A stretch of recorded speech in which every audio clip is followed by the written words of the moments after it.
Hi, friends. Welcome to CG Live. Ryan Barlow here with my dear brother, my dear friend, Mr. Jordan Cox. Nice Jordan, to be here, Ryan. thank you so much for being here. Before we get started, we have a few announcements, so I'll run through those real quick here. August 27th, we've got Small Group Sunday coming up. At Christ Greenfield, one of our core values is that community is our context. And one of the ways that we express this core value is to be in small groups with one another, to be doing life with each other and experience life with each other. So come on out on Sunday, August 27th, and we'll have small group leaders there after the church service to talk to you about what it might look like to get into a small group, or maybe even start one yourself. So there's that. August 12th, we will be starting our grief share classes. So if you or someone you love has passed away, or if you know someone who is going through the grief of someone passing away, this is a great class to get into. That starts August 12th. If you need more details on that, you can go to christgreenfield.church/cgcares. We'll also be starting on August 17th our divorce care class. And this is like a life-changing support group for anyone who's going through a separation or a divorce. It guides them towards recovery. And so you can join us on August 17th for that. Again, for more details, go to christgreenfield.church/cgcares. And finally, we're going to have a voters meeting on August 20th at the Gilbert campus, and this will be right after service. So if you want to show up to vote, you can do that on August 20th. So, all right, so there's our announcements for today. Jordan, I'm so excited to talk to you today because we are just coming out of our Summer of Psalms sermon series, where we kind of explore these emotions that we experience as humans, as God's creation, whether we're on the mountaintops with joy and gratitude and just having the most wonderful life possible, right? But then a lot of times we find ourselves down in the valley, and that can be with things like depression or anxiety, fear, right? And how do we take all of these emotions to God? And how are we supposed to experience them in light of who God is and who we are in light of God? And sometimes these emotions that we experience are really, they can be outside of our control. A lot of Americans, a lot of people in the world are struggling with mental health. And so maybe these emotions are things that are just something they have to fight daily, and it can be a very difficult battle. So Jordan's here today to share his story about a very interesting story about what he has been going through in his life and how God and God's people have been there to support you through that. So Jordan, do you want to start out just telling us a little bit about yourself? Yeah, I have been attending Christ Greenfield since my family moved here in the mid-90s, so I was around 3 when we started attending. Wow. Got married out in Santan Valley area about 7 years ago, over 7 years ago now, to my wife Michaela. Went to Christ Greenfield School as well, and then Concordia, where Pastor Jake is at now, those of you who know him. And I was also, kind of my story starts being diagnosed with Tourette's at age 5. Wow. So diagnosed with Tourette's at age 5? Yes. Wow, that's hard. Can you tell our viewers a little bit about what Tourette's is and maybe some of the nuances with that? Yeah, so Tourette's is characterized by the presence of both motor and vocal tics, TICS, and what those are involuntary movements, and there's difference between involuntary and involuntary. I like to describe it like involuntary is when your eye kind of does a twitch and you can't control it, you have to wait it out. Yeah. Involuntary, you have a certain level of control over the movements, but the more you focus on controlling them, the more exaggerated and difficult it is to hold them back. So that's kind of the gist. Yeah, that's hard, brother. So when you were going to college, was there an experience that happened to you that kind of shaped how this Tourette's was affecting you? Yeah, so it's interesting. Actually, 10 years ago tomorrow, it'll be the anniversary of the the major defining event in my life. So I was It was a summer after freshman year of college at Concordia. It had gone great.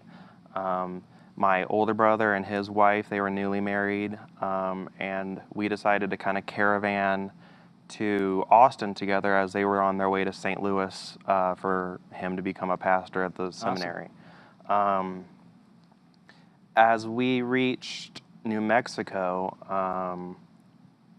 I just glanced in my rearview mirror because I was leading, and I see them flipping, their car flipping into a ravine that separates the two sides of the road. Oh, man. Speed limit at that time in that area was 80 miles per hour, so by the time I was able to stop my car, I mean, I don't remember much, but I just remember being the first on the scene. My sister-in-law was asking for her mom. My brother was in shock and just kept asking me the same questions. He didn't understand what was going on. Yeah. And kind of that experience, they are both fine and thank God. But in that moment and years following, I just kind of questioned why did I have to witness this? It was very traumatic. Yes. Yeah. So how did you deal with this trauma and these memories in your head, and what did?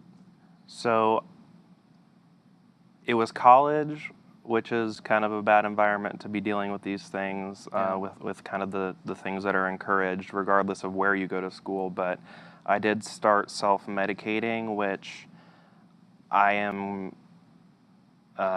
confident and believe that ended up pushing me kind of over the proverbial edge. Mm-hmm. My brain and mental health was fragile at that moment, but what I was doing to cope did kind of push me a little too far. So that's when I kind of began noticing major changes in my mental health. Yeah, I'm sorry to hear that. Yeah, so as you're finishing up college, you finally graduated, you got married, you had a great job, you had baby Kennedy. What a blessing, right? Yeah. And then what was going on with your Tourette's at that point? So, Kennedy, my beautiful daughter, she's about a year and a half almost. So blessed to have her in our lives. But for a few years leading up to her birth, my tics and Tourette's were getting exceedingly bad and worse. My wife and I went to the Mayo Clinic, I believe, back in 2019 or 2020, and over the next few years I was prescribed 12 to 15 different medications trying to kind of reduce the symptoms. Mm-hmm. None of them worked. And it is rare to have kind of just one mental health issue. A lot of things are, fancy term is comorbid, where one thing is followed by another, and it's kind of a cycle that you don't know where one thing ends and one thing begins. So depression and anxiety, for example. So were you experiencing depression and anxiety at this point? Or was it more just to treat the tics? So it's a combination of that, but the main thing was I think there was just an underlying poor quality of life that I was experiencing because of all the things that were happening on a day-to-day basis. Yeah, that keep you from functioning the way you want. Yeah. So as you're going through these treatments and nothing's working, how did that make you feel? I didn't really notice. I felt okay, but I will be honest, when I found out Michaela was pregnant with our daughter, that's when things really kind of took a turn. Mm-hmm. I can't explain it, and I don't know why, but a few months after my daughter was born, I became fully suicidal. Yeah. Yeah. That's so hard, brother. Yeah, and so being a Christian and feeling depressed and suicidal, that can kind of compound, right? Because I should be happy, right? Yeah. I know Jesus. I know the plan for salvation for eternity, but you're not. So how did that? So that's tough because even outside of Christianity, there's a stigma associated with mental health to this day. Mm-hmm. But I want to be clear, mental health does not discriminate whether you're Christian or not. Right. And it's like any other disease, and there's sometimes no rhyme or reason, and it's beyond our understanding, even in 2023. So Yeah. there was times when I struggled with guilt, but coming out of all of this, that's something I've realized that everyone is susceptible, and Yep. but God's through it all. Yeah. Amen. Yeah. So your mental health was declining, and at this point, you told me you could no longer work, right? Yeah. So I was working in Scottsdale, and it was just really hard. I mean, I lost 25-ish pounds over the course of 2 to 3 months. Left my job and started attending intensive therapy at my psychiatrist's office 5 days a week for around 7 or 8 weeks straight. Yeah. And one of those sessions in particular stands out as we were discussing this. I was sitting in the room with my mom and Michaela, and I just hear this real calm voice say, "Why are you doing this? It's not going to work. You're still going to kill yourself." Yeah. And that was the first time I was fully aware I was hearing the devil talk to me. Yeah. That's incredibly frightening. But there is hope, right? You started to kind of come out of this. You started feeling like yourself a little bit, but it was kind of like an up and down a little bit, right? Yeah. So I started feeling a little bit better, more like myself, a little bit more hopeful. Went back to full-time work, closer to home. But then extreme panic attacks just started happening frequently and out of nowhere, followed by a loved one in our family having a heart attack. A month after that, we had to take Kennedy to the emergency room, so it was just kind of boom, boom, boom,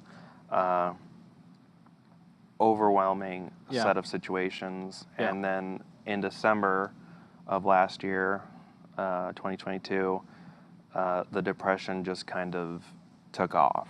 It just got really, really bad. Yeah. Yeah. So I remember one day I was in my office. It was a Wednesday. I don't know. That's what I remember. And I called Michaela to tell her goodbye. I had my keys, the car keys in my hand, and I was about to walk out the office and go get on the highway and crash the car. And she was doing the best she could talking to me in that situation, but this time in the other ear, the devil was screaming things at me and all the reasons why I should kill myself. Wow. So what happened after that? So the next day, I actually was admitted into a mental health hospital facility, and that was difficult for many reasons, one of which it was the first time I was away from my daughter since she was born. They took my wedding ring, my cross necklace, so essentially stripped me of all the things that reminded me of who I was and what mattered. Yeah. The facility itself was extremely stressful and chaotic, sometimes violent, and the stress in a place that's supposed to be helping me pushed me further towards the edge, to the point that I actually started relatively quickly after arriving, I started losing the ability to talk. Wow. So I got released from there, feeling actually better emotionally, got some medications figured out, But then the tics got worse. We kind of assumed that it was the stress of the environment that was causing those, but Yep. they actually increased in severity. So I started doing things like holding my breath until nearly blacking out. I struggled with incontinence, and there was days when I could not even walk. A few times, in fact, Michaela would push me in a wheelchair. Yeah. And I was just in constant pain from nearly full-time, full-body convulsions that would last sometimes a minute or two. Yeah. So I remember that was really, really rough. And it seemed like you were at like a peak of suffering, is what I observed. I just thought to myself, how could this get any worse? yeah, But then in January, a miracle happened, right? yeah. So January 2nd of this year, I went to the ER at Mayo Clinic. Was that St. Joe's? Mayo Clinic first. Oh, okay. So we went to Mayo. We had heard that there was a special team of neurologists that would work together to treat complex cases like mine. It turns out that was actually at the Mayo Clinic in Minnesota. So just gotcha. another disappointment for me and my family. Hmm. The next day, January 3rd, we went to the emergency room at St. Joseph's in Phoenix.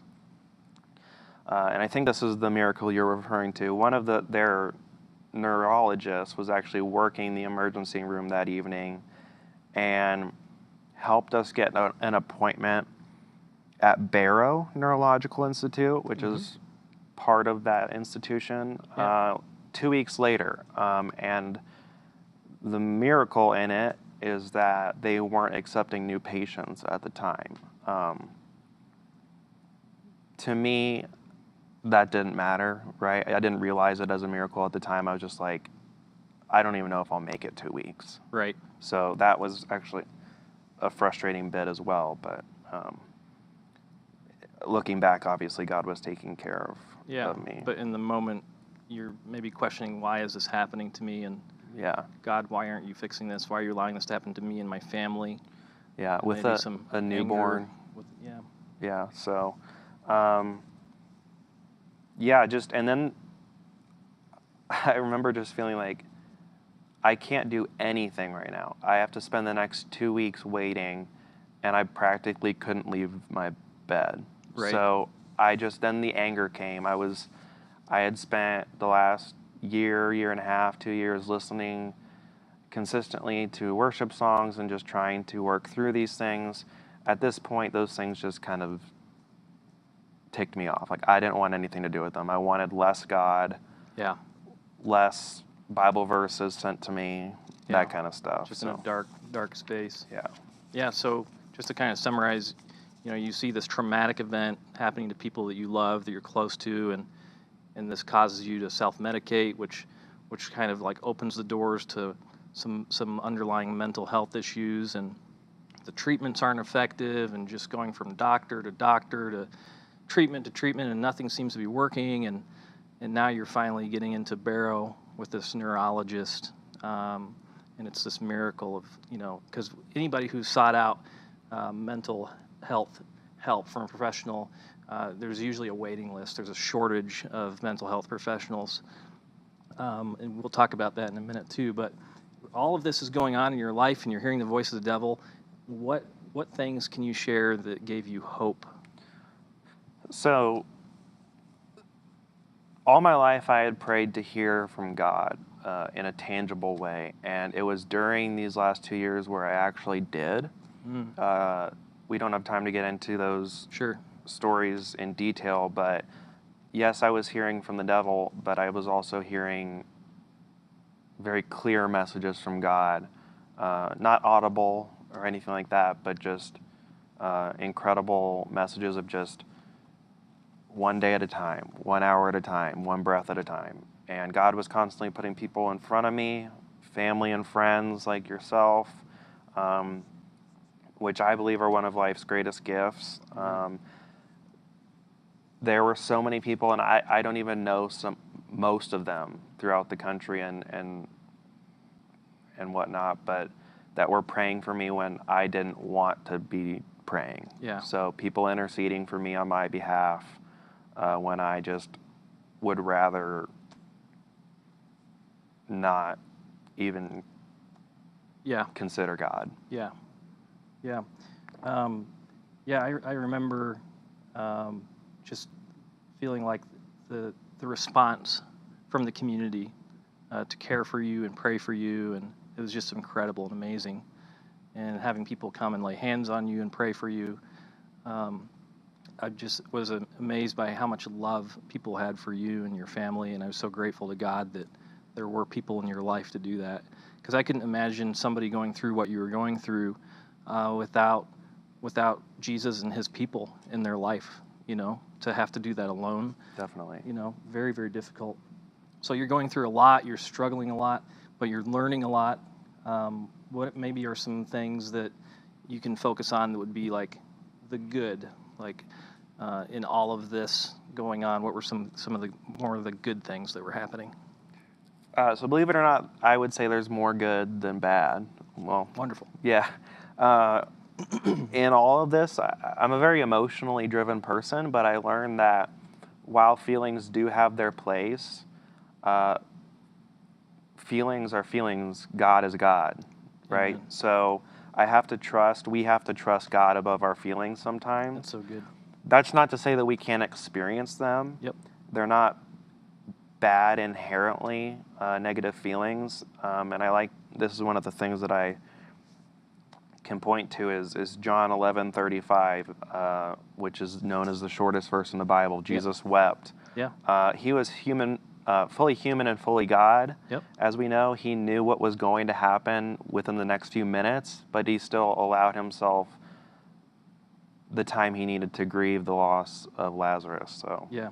Yep. That's an amazing story. So yeah. So in that sense, Jesus being fully human, fully God, having experienced everything that we have and will, so he has compassion for us and sympathy for us, right? He understands us. Yes. And what else did you learn? So I think one thing we can know for certain is that the devil is a liar. Amen. He wants you to focus on the pain of the moment rather than what God has promised you Yep. in the present and in the future moving forward. Yeah. So as we're talking about mental health here today and the emotions that we're feeling, what would you say to the Christian community when it comes to struggling with mental health? So I think it's not only necessary, but it's required that we as Christians show our true vulnerable selves when appropriate. Yeah.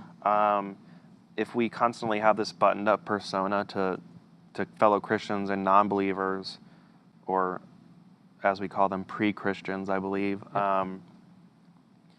that can really be off-putting sometimes, because they think, well, I must be really, really messed up because this person has it all together. Yeah. And that's intimidating. Yeah. So sharing your story is really the best way to connect with people and create trust, where you can maybe have a conversation about your faith. Yeah, because if I go around and I look like I've got it all put together, it puts pressure on other people to pretend they've got it put together, and then nobody asks for help. Yeah. Right? And it just gets worse. So, Jordan, I just want to tell you, thank you for coming out to share your story. There are so many people out there struggling with mental health and losing hope, and maybe going through these roller coaster events in their lives and wondering when it will end and when am I ever going to see the light at the end of this tunnel. And you're sharing this story of perseverance, of faith, of a family of faith interceding for you, and God being faithful and showing up to put you back on track. And you even got a little tattoo, right? That kind of tells a little bit about this story. Yeah, this was last year before the second round, but it's there is another in the water holding back the seas. That song a lot of us are familiar with. Yeah. But it's just a picture of a storm and the water's calm. And Jesus is with you. Yeah. To remind you of that. That's amazing. Yeah, so that's incredible. And then did you want to share a little bit about maybe this idea that when we're going through these struggles and it might seem like it's taking a long time for our prayers to be answered, maybe God seems far off? How would Yeah. you speak to that? So, my grandma, who I really love and respect, especially for her faith, said that there are 4 ways that she's learned God answers prayers. A lot of people say there's 3, but she thinks there's 4. One is no, one is not yet, one is yes, and one is yes, and here's more. Yeah. So I'm blessed to have received a yes and here's more, but we are not naive enough to think that everyone on this side of eternity is going to get their prayers answered the way they want or think Right. they should. But we also know that God doesn't waste a single tear. In Psalms, in fact, it says He records each tear we cry. Yep. And remembers. Yeah. Yeah, so no matter what happens in this life, we can be encouraged knowing that God is working for the good of those that He calls to His purpose, and that's all of us, but He also loves all of His creation, right? So much so that He sent His Son Jesus to die for them, for us, right? And Revelation tells us at the end of the day, these tears that God has counted, He's going to wipe them all away. There will be no more suffering, no more death. He's going to make all things new. So we have hope in the new heavens, the new earth, and although this life has a lot of suffering in it, all that's going to be wiped away as we stand in front of our Creator. So, what would you say today if somebody's having a rough day? What would you encourage them to do to kind of help with that? Yeah. So I think something immediate that you can do that's pretty easy is just put on some Christian or worship music. Mm-hmm. I definitely understand the feeling of not wanting to do that, depending on what's going on in your life. But you gravitate towards what you think about and focus on. And science says that anxiety and thanksgiving cannot coexist at the same time in the brain. So one last interesting point that I learned or that I experienced is that during those months when I really struggled to talk, I was able to sing still. What? Yeah. You didn't tell me that. That's awesome. So That's crazy. That's pretty cool. That is cool. Wow, that's amazing. So just as a reminder, we are not health professionals. We're just here sharing Jordan's story. But I do think that there is a common story or element in his story that applies to all of us, that is, even in the midst of suffering, there is hope. And if you're not connected to others, get connected. Because when you're isolated, these symptoms and things that we struggle with can spiral out of control much faster or get worse. And it's such a gift to have people in our lives who will intercede on our behalf, even when we don't feel like praying or turning on the worship music, or just having someone there to listen to you, to be with you, to pray for you, and to know that you're not alone. And friends, you are not alone. We are here for you. If you're struggling, reach out to our church or to healthcare professionals and get the help you need. Don't be too proud. You don't have to look buttoned up. We're human. We all experience a wide range of emotions at different depths, and sometimes it can get outside of things that we can do for ourselves, right? So, Jordan, again, thank you for being here. I love you, brother, and I thank God that He's walked you through this storm, and I'll continue to pray for you and your family. So, thank you, Ryan. Friends, thanks for joining us on CG Live. We hope this was enlightening, but also we hope that it gives hope to those who are struggling with mental health. There is a light at the end of that tunnel, and that light is Jesus. So go and make it a great day. Peace and joy be with you.